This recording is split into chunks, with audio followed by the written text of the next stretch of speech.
Colega advogado, eu reconheço a sua dor, que é de muitas vezes ganhar, mas não levar. Isso se dá por vários fatores.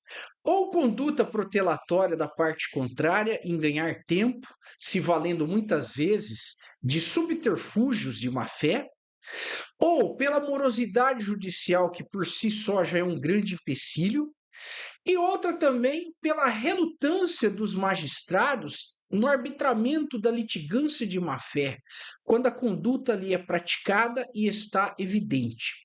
Tudo isso nos obriga a sermos proativos na tentativa de uma negociação antes que haja mesmo o desfecho de uma demanda. Então é isso que eu vou passar para os senhores, o chamado método Prechar, de pressão. Como transformar litigância de má-fé em alavanca de negociação jurídica? Isso cada vez mais é importante, tendo em vista a morosidade judicial e todos esses fatores que acabamos de citar. Vamos começar então. A casuística é a seguinte. Você é advogado do credor, que é uma empresa com nome Alfa, tá? E ela tem R$ 180.000 de crédito. Esse processo, ele já está na fase de instrução. E você notou, percebeu, observou que durante todo o transcorrer da demanda, a parte contrária sempre se valeu de atos escusos, se utilizando de documentos adulterados, alegando fatos sabidamente falsos, pedidos de tutelas de urgência protelatório, recursos protelatórios, tudo com ânimo de protelar, de se ganhar tempo. E qual que é a sua dor, colega advogado? Você sabe que o teu cliente vai ganhar, mas que vai dar trabalho para receber. E aí eu pergunto, devemos esperar o desfecho dessa demanda? Não. Podemos buscar a via extrajudicial, que é isso que há tempos advogados têm feito: evitar a justiça e evitar o desfecho de uma demanda longa, com acordos, mesmo que ele não seja aquilo que se esperaria, mas para encerrar definitivamente a demanda. Vamos então hoje nos valer da Jus Brasil e do ChatGPT. Eu vou copiar aqui o caso concreto e vou buscar aqui, primeiramente, a Jus IA. O risco de alucinação é muito pequeno. E vamos fazer aqui, senhores, o primeiro prompt. Haja como um advogado processualista e trace para mim as condutas praticadas pela parte contrária, relacionando com o artigo 80 do CPC, entendimento do STJ e riscos de condenação. Faça isso de forma resumida. Lembrando que você é advogado da autora Empresa Alfa. Senhores, então, a Jusiá nos elaborou aqui um dossiê, né, nós pedimos de forma resumida. Análise da conduta e enquadramento legal. Aí ele cita, juntar documentos, ele cita cada um dos incisos do artigo 80 do CPC. Né? Ele fala que juntar documentos adulterados é a conduta mais grave que se enquadra diretamente no inciso 2, que define a litigância, alterar a verdade dos fatos. Pedir tutela de urgência protelatória, que é uma outra conduta, né, que nós pedimos pela traçar. Utilização de incidentes processuais de forma temerária, fere o inciso 5. Arrastar processos na fase de instrução, prolongar o litígio. Enquadramento no inciso 7 do CPC, artigo 80. Entendimento do STJ. O STJ possui entendimento consolidado de que a condenação por litigância de má-fé exige demonstração de dois elementos. A conduta deve se encaixar nas hipóteses do artigo 80 e o elemento subjetivo é a comprovação do dolo da parte. E que haja, no mínimo, uma conduta temerária de culpa grave. O STJ entende que a má-fé não pode ser presumida, tem que juntar documentos. Além disso, em casos de recursos protelatórios, o STJ já decidiu que a multa por litigância de má-fé pode ser acumulada com outras sanções de natureza processual, tá? Por terem naturezas distintas. Riscos e consequências para a parte contrária. Uma vez reconhecida a litigância de má-fé da parte contrária, estará sujeita às penalidades. Pagamento de multa no valor de 1 até 10%, superior a 1, inferior a 10% do valor corrigido. Indenização da parte contrária também será condenada, com os honorários advocatícios de todas as despesas. Recomendação. Diante desse cenário, é recomendável que você peticione ao juízo, demonstrando de forma clara e documentada cada um dos atos de má-fé praticados pela parte contrária, requerendo a aplicação das sanções. Perfeito? Então, isso aqui foi um quadro geral. Tá certo, senhores? Vamos copiar esse quadro geral, vamos para o ChatGPT. Poderia ser outra IA? Poderia. Tudo bem? E vamos copiar também a casuística para o ChatGPT, né? Aqui nós colamos o parecer da Jusiá e vamos colar também a casuística. E vamos elaborar o seguinte prompt, senhores. Haja como um psicólogo forense e busque as possíveis motivações da conduta praticada pela parte contrária. 2 pontos. Se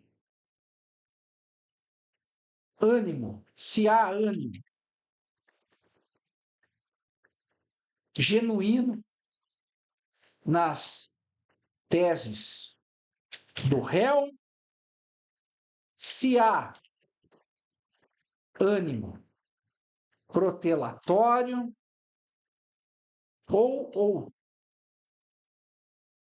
nos informando os possíveis gatilhos psicológicos,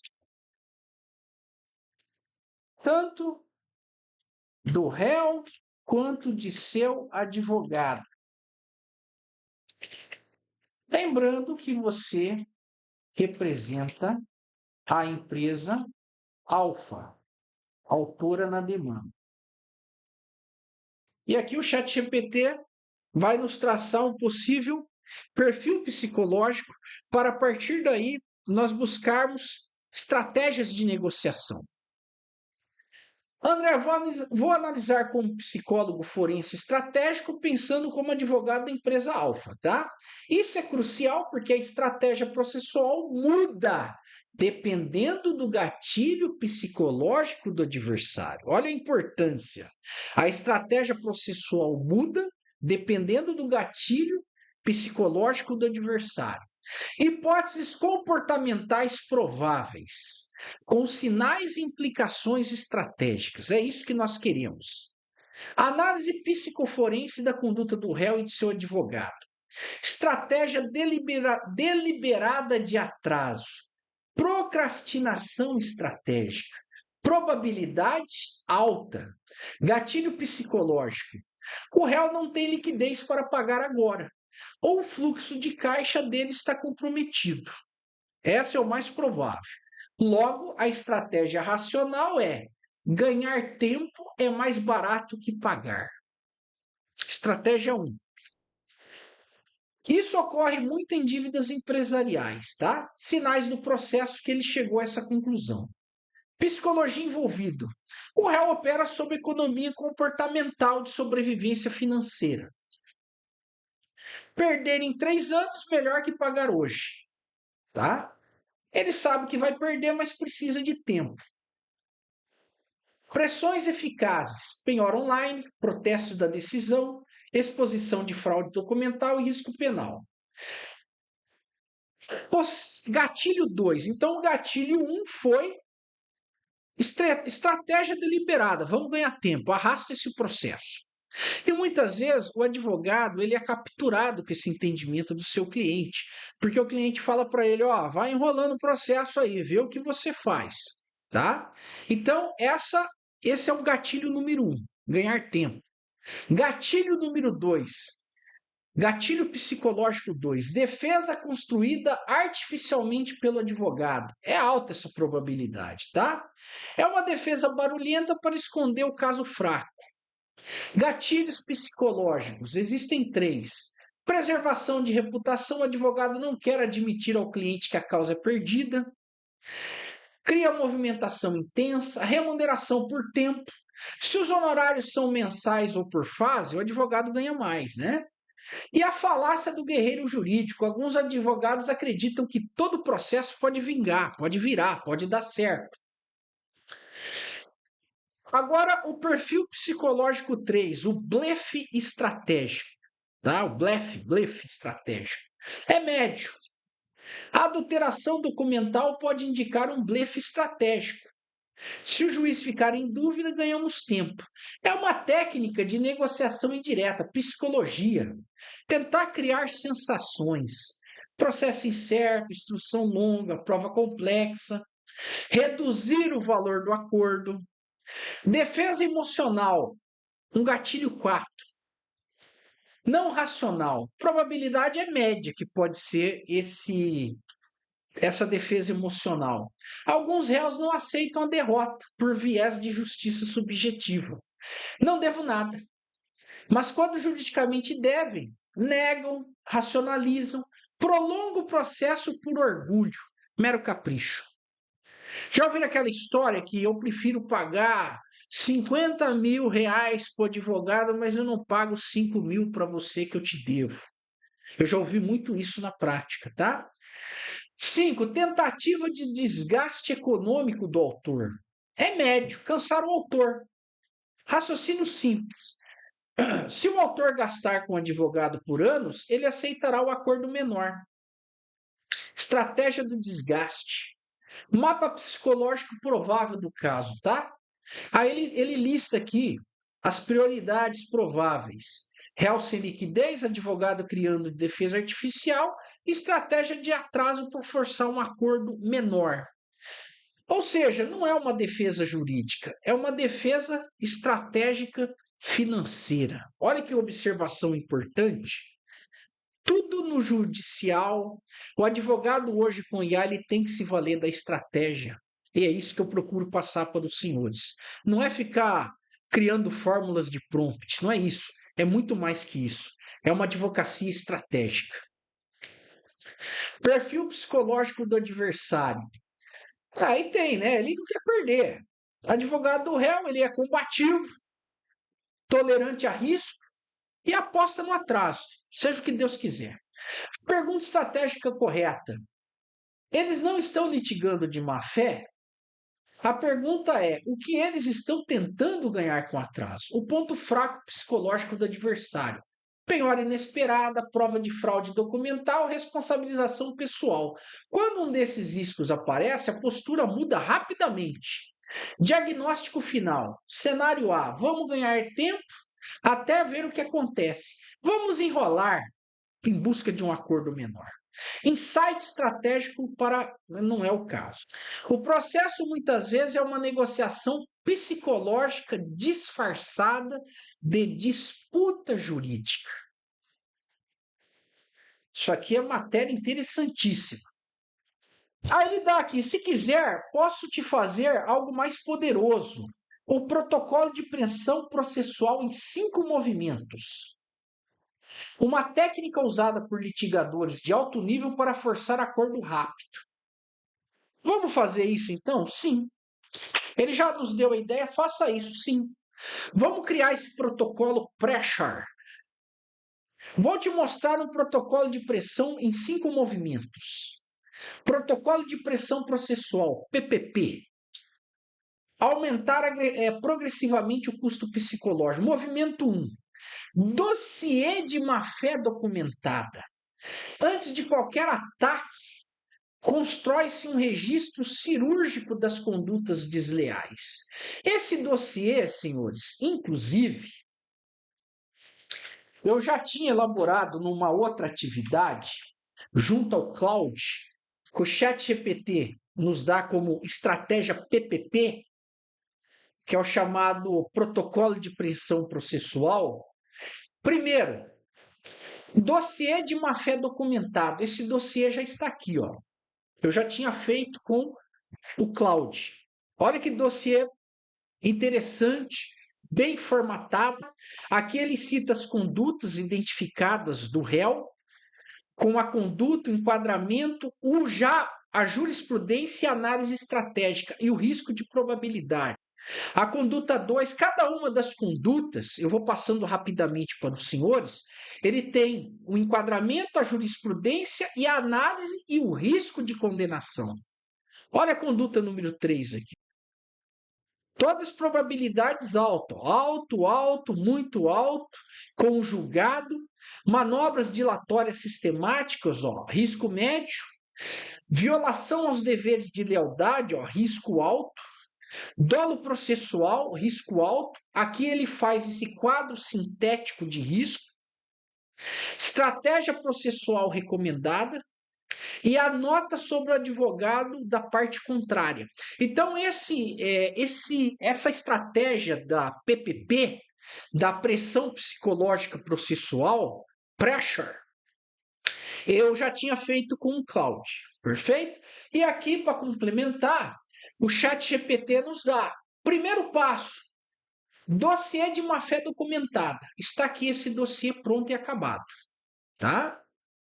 Segundo passo, alegação sabidamente falsa, tutela temerária, contradições.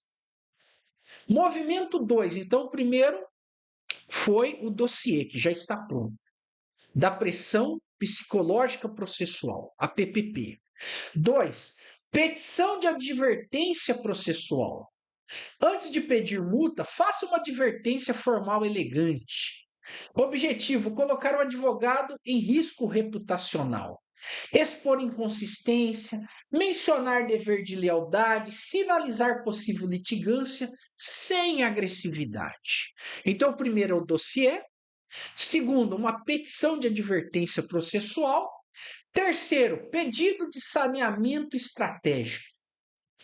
Você pede ao juiz que delimite os pontos controvertidos. Impede novas teses improvisadas e manobras protelatórias. 4. Escalada de responsabilidade. Aqui começa a pressão real. Quadro completo de má-fé, risco de multa. Movimento 5. Proposta de acordo cirúrgico. Agora vem a parte mais poderosa.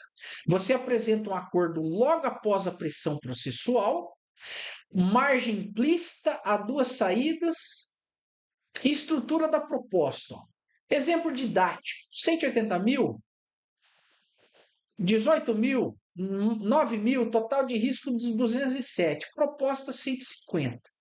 O réu percebe que esperar vai custar mais caro para ele. Por que essa técnica funciona? Teoria aversão à perda. O erro que 90% dos advogados cometem. Eles fazem apenas as peças esperadas numa demanda. Esperam o tempo do judiciário, tá?